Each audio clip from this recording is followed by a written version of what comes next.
¿Qué comía Jesús cuando estuvo en esta tierra? A lo largo de los siglos, muchas ideas y suposiciones han surgido acerca de la vida cotidiana de Jesús, pero pocas veces nos detenemos a observar con atención qué comía, cómo se alimentaba y qué significado tenía esto dentro de su contexto histórico y espiritual. Así que, amados hermanos, si deseas saber qué comía Jesús cuando estuvo en esta tierra, te invito a ver este video hasta el final, porque al comprender este aspecto de la vida de Jesús, tu manera de entender los evangelios, su humanidad y el significado espiritual de sus enseñanzas podría cambiar profundamente. Antes de continuar, cuéntanos qué opinas de los temas que hacemos y si hay algún tema que te gustaría que tratáramos. Déjanos tu opinión en los comentarios. Será una bendición poder leer tu comentario. Empezamos.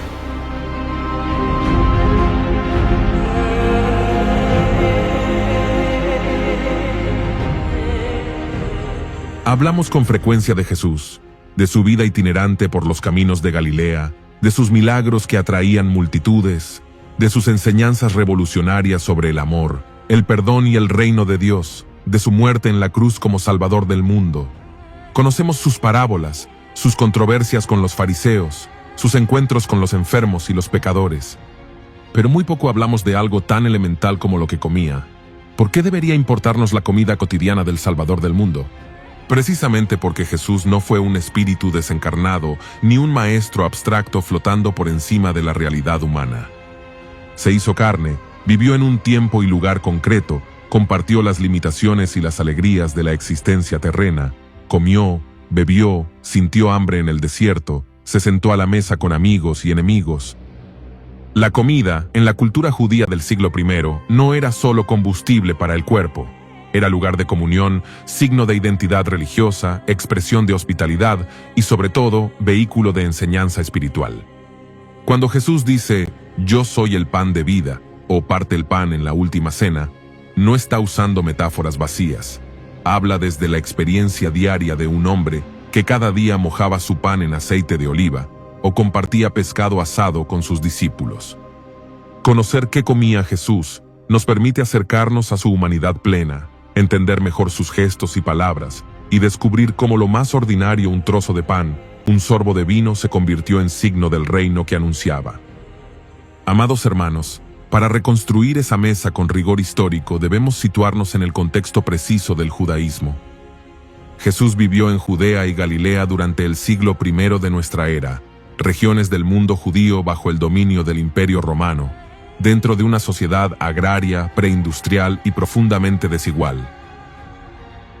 La mayoría de la población estaba compuesta por campesinos, pescadores y artesanos que dependían del trabajo diario para sobrevivir. Roma ejercía el poder supremo. Durante la vida de Jesús, el imperio estuvo gobernado por Augusto y luego por Tiberio, mientras que el control local se delegaba a gobernantes subordinados. En Galilea gobernaba Herodes Antipas, y en Judea la autoridad romana era ejercida directamente por el prefecto Poncio Pilato. La función principal de estas autoridades era mantener el orden y asegurar la recaudación de impuestos. Este sistema imponía una fuerte carga impositiva sobre la población. La gente común debía pagar impuestos tanto a Roma como al templo, entregando en conjunto entre el 40 y el 50% de todo lo que producía. Estos pagos se realizaban en alimentos, productos agrícolas o dinero, afectando directamente la vida cotidiana y la alimentación. Se pagaban porque Roma lo exigía por la fuerza. No hacerlo implicaba multas, confiscación de bienes, cárcel o violencia. La mayoría del pueblo odiaba el dominio romano. Para muchos judíos, pagar impuestos a Roma era una humillación y una traición a Dios. Por eso los recaudadores eran despreciados y el tema del tributo era explosivo. En ese contexto, intentaron atrapar a Jesús con una pregunta peligrosa: si era lícito pagar impuestos al César. Jesús respondió con palabras que desarmaron tanto al poder político como al religioso: dad al César lo que es del César y a Dios lo que es de Dios. Con esta respuesta, Jesús no aprobó la opresión romana, pero tampoco llamó a la rebelión violenta. Señaló que el César podía exigir monedas, pero no podía reclamar lo que pertenece solo a Dios: la adoración, la conciencia y la vida. Ahora, Galilea era una región rural fértil, de pequeños pueblos agrícolas y pesqueros alrededor del mar de Galilea. Nazaret, aldea natal de Jesús, era un modesto asentamiento de artesanos y campesinos. Cafarnaúm, base de su ministerio, un centro pesquero activo. En este entorno, la dieta estaba determinada por tres pilares fundamentales. Primero, las estrictas leyes kosher del judaísmo regulaban qué alimentos podían comerse y cómo debían prepararse. Estas normas no solo tenían un propósito dietético, sino espiritual y cultural, ya que ayudaban a preservar la identidad del pueblo elegido y su fidelidad a la ley de Dios, incluso viviendo bajo dominio extranjero. La arqueología confirma este cuadro con precisión. Excavaciones en sitios judíos contemporáneos Migdal, Cafarnaúm, Gamala muestran la ausencia casi total de huesos de cerdo, evidencia clara de la observancia kosher. En su lugar, abundan restos de ovejas, cabras, aves limpias y especialmente en Galilea, peces de agua dulce. La doctora Tova Dickstein, arqueóloga especializada en alimentación del período del Segundo Templo, afirma: era una dieta mediterránea saludable, basada en cereales, legumbres, frutas, aceite de oliva y pescado ocasional. La carne era rara, un lujo reservado para fiestas. Susan Weingarten, historiadora de la comida judía antigua, añade: lo que comía la gente común reflejaba su vida, sencilla, dura, pero profundamente conectada con la tierra y con la fe. Segundo, la disponibilidad local y estacional determinaba en gran medida la alimentación diaria. Las personas consumían principalmente lo que la tierra cultivaba y lo que el lago proporcionaba en cada época del año, dependiendo de las cosechas y de la pesca, lo que hacía que la dieta fuera sencilla, natural y ligada al entorno. Tercero, la condición social. La sociedad judía del siglo I estaba claramente estratificada y puede entenderse de manera general en 4 grandes niveles sociales. En el nivel superior se encontraban las élites gobernantes y religiosas. Allí estaban las familias sacerdotales de Jerusalén, especialmente los sumos sacerdotes, los saduceos y los grandes propietarios vinculados al templo. Este grupo tenía acceso a tierras, recursos, redes políticas y a una dieta variada y abundante, especialmente durante las fiestas religiosas. Un segundo nivel lo componían los herodianos, funcionarios y comerciantes acomodados, concentrados en centros urbanos.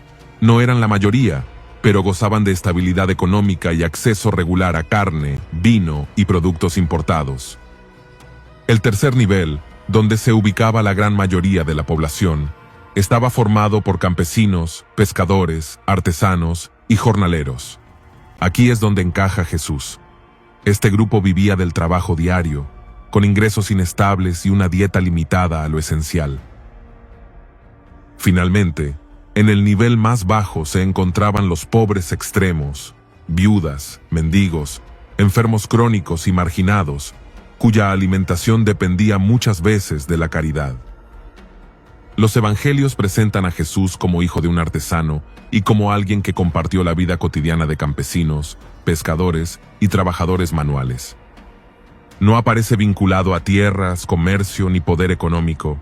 Jesús comió como comía la mayoría, y desde esa realidad habló del reino de Dios. Una vez situado el contexto histórico y humano, podemos ahora acercarnos con mayor profundidad a lo que realmente había sobre la mesa de Jesús día tras día. La dieta de un judío galileo de clase trabajadora en el siglo I era sencilla, repetitiva, altamente estacional y limitada por la ausencia de refrigeración o importaciones lejanas para la gente común. Se comía exclusivamente lo que producía la tierra fértil de Galilea, el mar de Galilea y los pequeños huertos familiares. Arqueólogos como Tova Dickstein destacan que esta alimentación era mayoritariamente vegetal, con proteínas animales ocasionales, y proporcionaba entre el 50% y el 70% de las calorías diarias a partir de cereales. En el judaísmo del siglo I, la alimentación diaria no seguía el esquema moderno de desayuno, almuerzo y cena. La vida estaba organizada según el ritmo agrario y artesanal, el clima y las horas de luz. Por eso lo habitual era 2 comidas al día, con una excepción clara: los días festivos, especialmente la Pascua, cuando podían realizarse 3 comidas. La primera ingesta tenía lugar a media mañana, aproximadamente entre la tercera y la sexta hora del día, es decir, entre las 9 y el mediodía. No se trataba de una comida formal ni social, era un bocado sencillo, pensado únicamente para sostener el cuerpo durante la jornada laboral. Según el especialista en judaísmo antiguo Shmuel Safrai, esta ingesta no requería preparación ni cocción en el momento. Por esa razón se consumía en el campo, en el taller o en el camino, sin detener el trabajo. Normalmente consistía en pan ya horneado, agua y en algunos casos aceitunas, aceite de oliva o pescado seco, especialmente en regiones como Galilea. El objetivo no era disfrutar, sino mantener la energía mínima necesaria. El calor del día y la falta de tiempo hacían inviable una comida más pesada. La segunda comida, y la más importante del día, se realizaba al atardecer o al comenzar la noche, una vez concluidas las labores. Esta sí tenía carácter familiar y estable, y se hacía en el hogar. El historiador Joachim Jeremías señala que aquí se concentraba el aporte nutricional principal. Aunque no era abundante, era más completa que el bocado del mediodía. Incluía pan recién horneado cuando era posible, legumbres cocidas como lentejas o habas, hierbas y aceitunas, aceite de oliva, agua y en ocasiones vino diluido. La carne no era habitual y se reservaba para sábados, fiestas o celebraciones religiosas.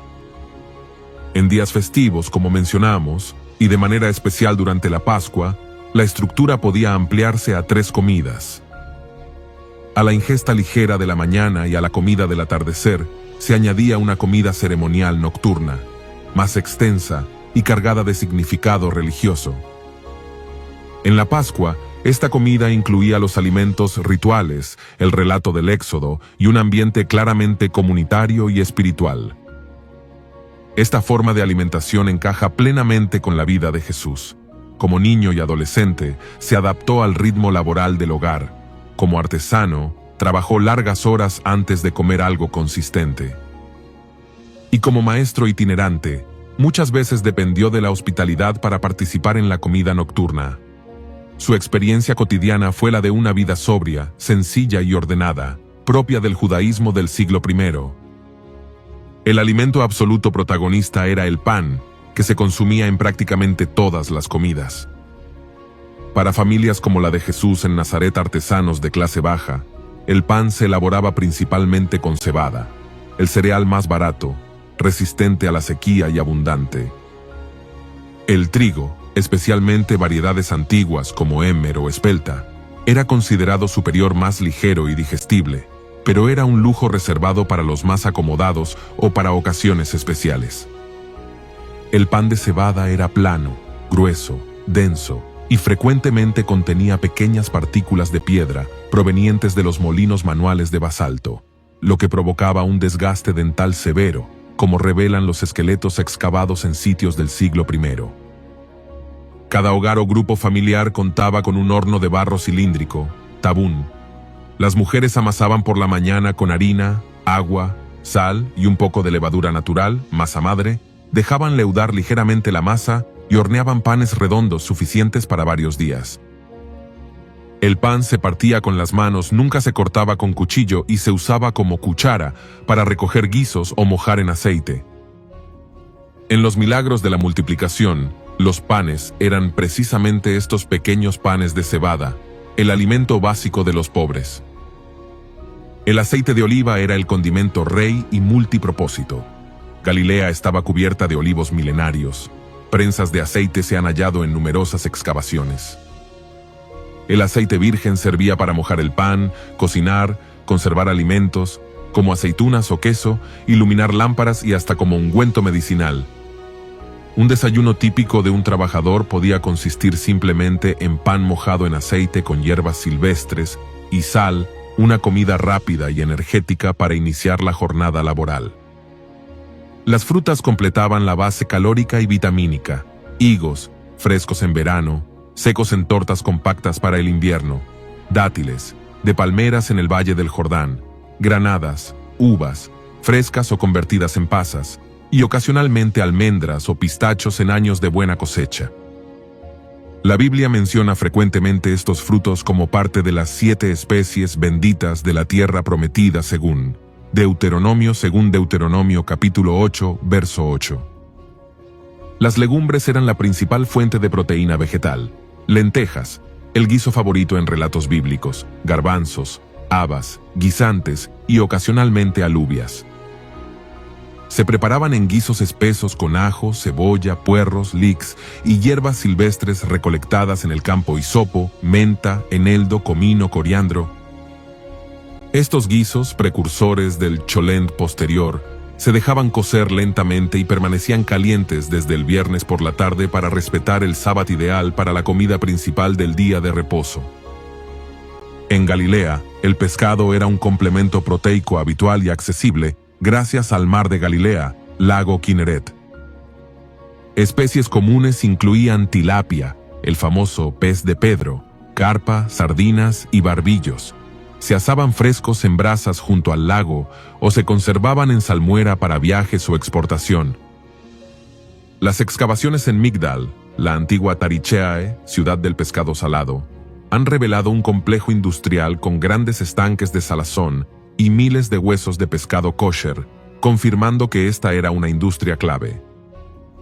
Tova Dickstein subraya: el pescado era la proteína más accesible para los galileos. Jesús, rodeado de pescadores profesionales como Pedro y Andrés, lo habría comido con frecuencia, asado en la orilla o salado en los caminos. La carne era excepcional, un verdadero lujo. Solo aparecía en grandes fiestas religiosas, cordero en Pascua, sacrificios en el templo o celebraciones familiares, cabrito o palomas. La gente común podía pasar meses o años sin probar carne roja, y los análisis óseos muestran una dieta predominantemente vegetal. Las bebidas cotidianas eran agua de cisternas o de fuentes, leche de cabra fresca o agria, a veces convertida en queso o yogur, y vino diluido con agua en proporciones de 2 partes de agua por 1 de vino, o 3 por 1, tanto para purificar el líquido como para moderar su efecto. El vino puro se reservaba para rituales o fiestas. El endulzante principal era la miel, casi siempre silvestre, de panales en troncos huecos, rocas o incluso cadáveres de animales, como en la historia de Sansón. No existía el azúcar refinado.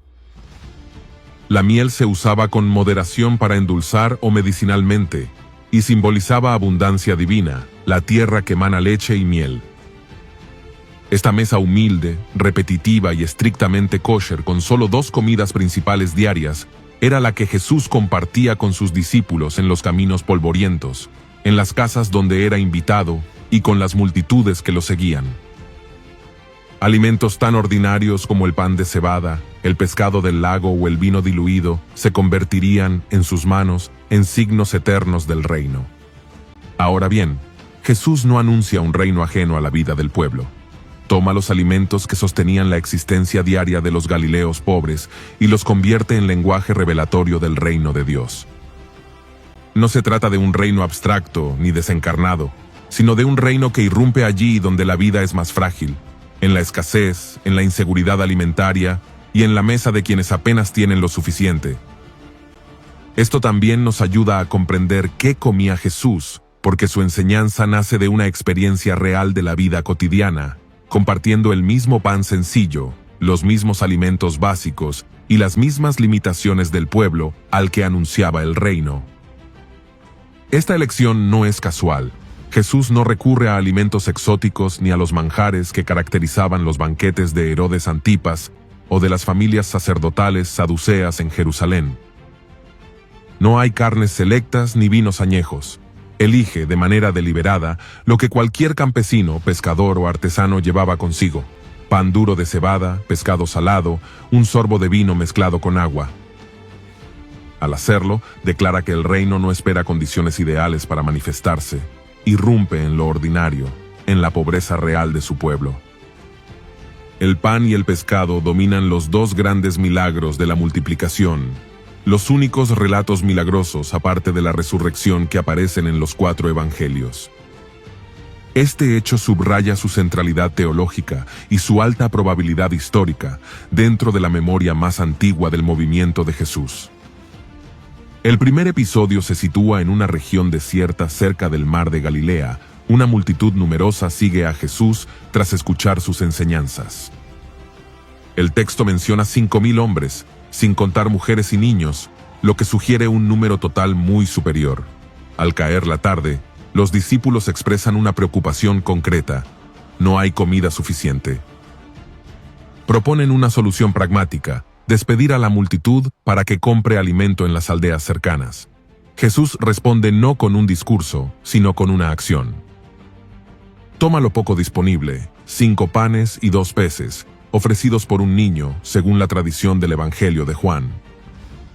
El segundo milagro ocurre poco después, en la región de la Decápolis, un territorio de población mayoritariamente gentil al este del lago. Allí son alimentados 4.000 hombres con 7 panes y unos pocos peces pequeños, como relata el Evangelio de Marcos, capítulo 8, versos 6 al 9. La repetición del signo en un contexto judío y en uno gentil no es accidental. Estos panes no eran hogazas grandes como las modernas, sino pequeños discos planos de cebada, el alimento básico de los pobres. Eran duros, resistentes, fáciles de transportar y capaces de conservarse varios días. Los peces eran probablemente tilapias o sardinas saladas, comunes en la industria pesquera de Migdal. La arqueología ha confirmado la magnitud de esta industria a través de instalaciones de salazón y grandes concentraciones de restos óseos. El detalle de los restos es teológicamente elocuente. En el primer milagro sobran 12 cestas, número que evoca las 12 tribus de Israel y la restauración del pueblo elegido. En el segundo sobran 7 canastas, cifra que remite a las 7 naciones cananeas y anticipa la inclusión de los gentiles en el pueblo de Dios. El alimento compartido se convierte así en señal de una restauración que trasciende fronteras étnicas y religiosas. El biblista Jonathan Clawans interpreta estos episodios como signos mesiánicos dobles. Por un lado, evocan el maná que alimentó a Israel en el desierto. Por otro, anticipan el gran banquete escatológico anunciado por los profetas. No se trata únicamente de saciar un hambre inmediata, sino de anunciar que el reino trae abundancia allí donde la escasez ha sido estructural. Este mensaje tiene un peso social concreto. Los galileos pobres vivían bajo una presión fiscal intensa, producto de los impuestos romanos y herodianos. El hambre no era excepcional, era recurrente. En ese contexto, la comida compartida se convierte en una proclamación política y teológica. Dios no es indiferente a la necesidad material de su pueblo. El simbolismo alimentario continúa en los relatos posteriores a la resurrección. En el camino a Emaús, 2 discípulos caminan desanimados sin reconocer a Jesús. Solo lo identifican en un gesto profundamente cotidiano.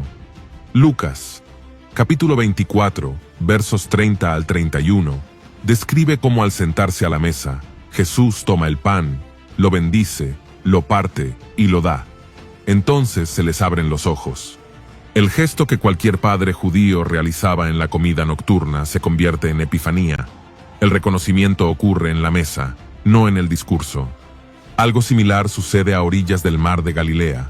Los discípulos han trabajado toda la noche sin éxito. Jesús, desde la playa, los orienta. La pesca abundante conduce a un encuentro que culmina nuevamente en comida compartida. El alimento actúa como puente entre el fracaso humano y la restauración. Ahora bien, el vino adquiere un lugar central en las bodas de Caná, el primer signo público del ministerio de Jesús según el Evangelio de Juan. Una boda judía podía durar varios días, y quedarse sin vino suponía una vergüenza social grave. Jesús transforma el agua contenida en 6 tinajas de piedra destinadas a purificaciones rituales, cada una de entre 80 y 120 litros, en vino de calidad superior. La cantidad total supera los 600 litros. El simbolismo es claro. La antigua lógica de la purificación externa da paso a una abundancia que transforma desde dentro. Entonces la pregunta surge: ¿qué comió realmente Jesús? Jesús tuvo una alimentación sencilla y austera, propia de las familias trabajadoras de Galilea en el siglo I, lo que mencionamos con anterioridad. No se trató de una dieta lujosa ni excepcional, sino de una alimentación determinada por el trabajo diario, la escasez y la provisión básica de la tierra. El alimento central de su mesa fue el pan de cebada, considerado el pan de los pobres, acompañado casi siempre de aceite de oliva, que aportaba la base energética de cada comida. A este sustento se añadían legumbres en guisos, lentejas, garbanzos y habas, principal fuente de proteína vegetal, junto con frutas de temporada como higos, uvas y dátiles, consumidas frescas o secas. El pescado del mar de Galilea constituyó una proteína habitual y accesible, especialmente por la cercanía de Jesús con comunidades de pescadores. Se consumía asado o conservado en sal. La carne, en cambio, era poco frecuente y quedaba reservada casi exclusivamente para las grandes festividades religiosas, como la Pascua. Las bebidas cotidianas eran simples: agua, leche de cabra y vino diluido con agua. El único endulzante conocido era la miel silvestre, utilizada con moderación. En conjunto, se trataba de una alimentación kosher, sobria y repetitiva, con pocas comidas al día. Ahora bien, Jesús integró la comida en el núcleo mismo de su enseñanza y de su vida cotidiana. En los evangelios, los alimentos no funcionan como simples metáforas, sino como un lenguaje encarnado que une lo espiritual con la experiencia real de la vida en Galilea. Después de la multiplicación de los panes y los peces, Jesús se presenta en la sinagoga de Cafarnaúm como el pan de vida. Esta afirmación surge en un contexto donde el pan de cebada era el sustento diario de los pobres y el pescado del mar de Galilea la proteína más accesible. Al identificarse con el pan, Jesús se vincula con la realidad del hambre y de la provisión cotidiana.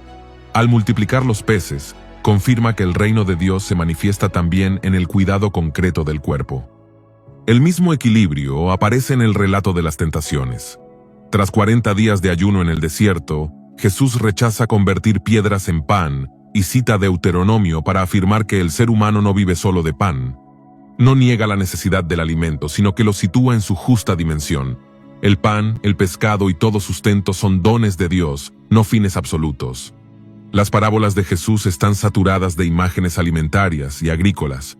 La levadura mezclada en la harina, el trigo y la cizaña, la higuera estéril, el banquete preparado, el vino nuevo que no puede ponerse en odres viejos. Todas estas imágenes presuponen una audiencia que conoce el hambre, la espera, la fragilidad de la cosecha y el valor de cada alimento. El reino es explicado a partir de la mesa cotidiana. Pero el gesto más provocador no fue solo lo que Jesús dijo sobre la comida, sino cómo comió.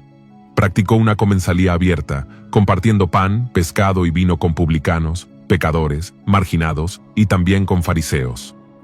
En una cultura donde comer juntos implicaba comunión profunda y riesgo de contaminación ritual, esta práctica resultó profundamente escandalosa.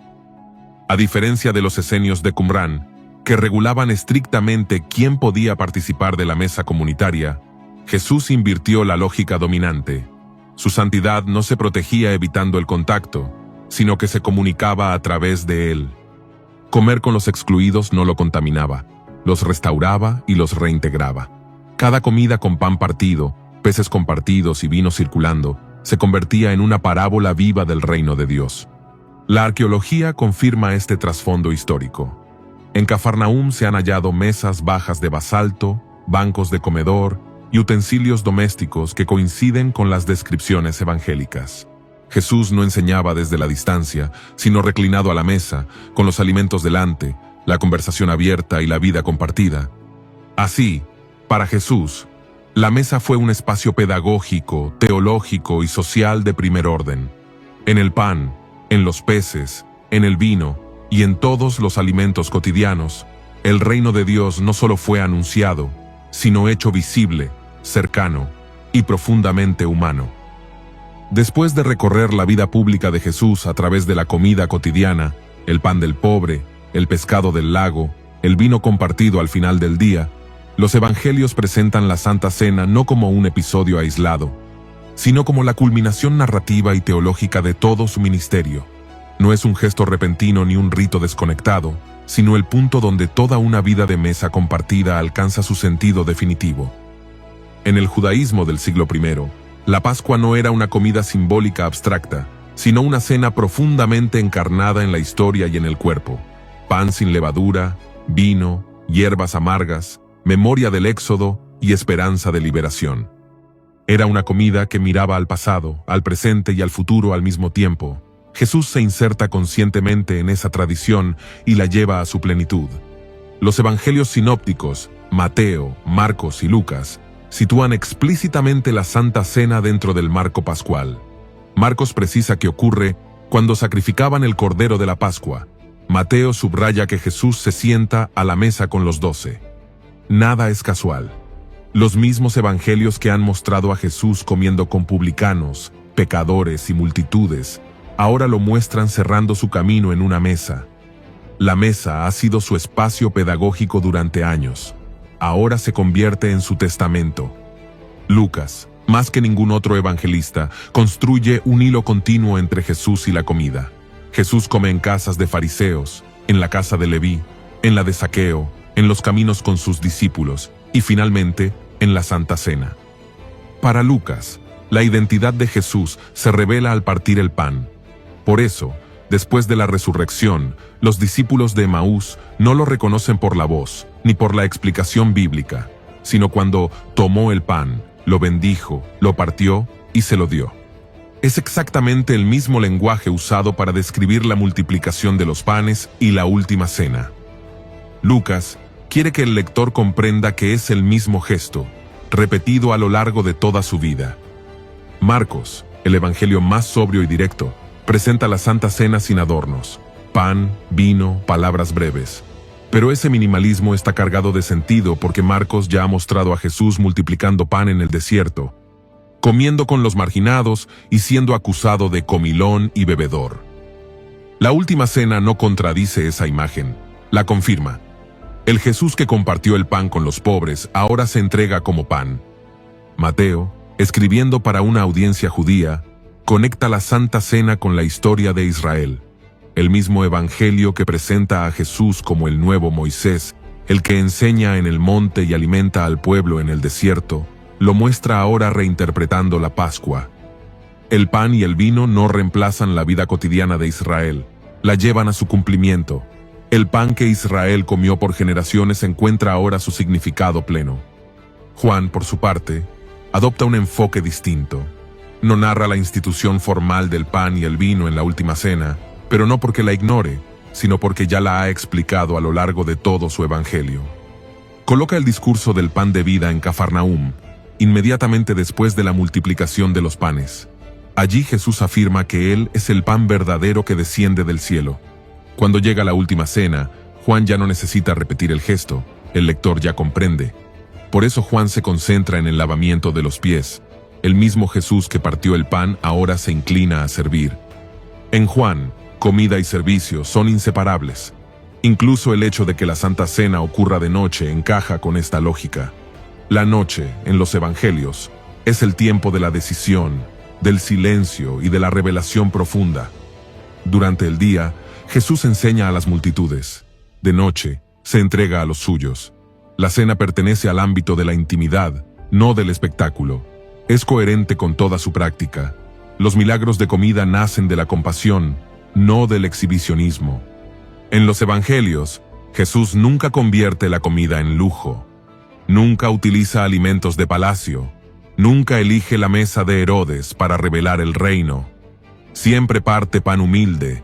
Siempre comparte vino común, siempre se sienta en mesas reales del primer siglo. La Santa Cena mantiene esa misma lógica. No hay exceso ni ostentación, solo pan partido y vino compartido. Pero ahora, ese gesto cotidiano ha alcanzado su máxima densidad de significado. Así, cuando los evangelios narran la Santa Cena, no están introduciendo un rito nuevo desligado del pasado, están recapitulando una vida entera. Todo lo que Jesús hizo con el pan, alimentar, compartir, incluir y enseñar, se concentra en un solo gesto final, y todo lo que dijo sobre el vino, alegría, reino y nueva vida, queda sellado en una sola copa. La Santa Cena es la mesa donde todo converge. La comida del primer siglo se convierte en revelación eterna. El alimento del pobre se transforma en lenguaje de salvación. Jesús no cambió de mesa al final, simplemente explicó: con claridad definitiva, qué había significado sentarse a comer con él desde el principio. Amados hermanos, en conclusión, lo que Jesús comió no es un dato anecdótico ni una curiosidad histórica. Es una clave teológica y espiritual que atraviesa todo su ministerio y culmina en la Santa Cena. Jesús comió pan sencillo porque eligió identificarse con los pobres reales, no con la élite religiosa o política. Su mesa revela que el reino de Dios no comienza en la abundancia de los poderosos, sino en la necesidad del pueblo. El pan de cebada, duro y cotidiano, nos enseña que Dios se revela en lo básico, no en lo ostentoso. Jesús comió pescado del lago porque vivió encarnado en una economía concreta, dependiente del trabajo diario y del esfuerzo humano. Eso nos recuerda que la fe bíblica no desprecia lo material, sino que lo redime.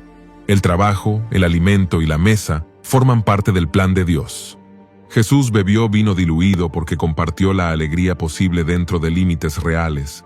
No promovió excesos, pero tampoco una espiritualidad que niega el gozo.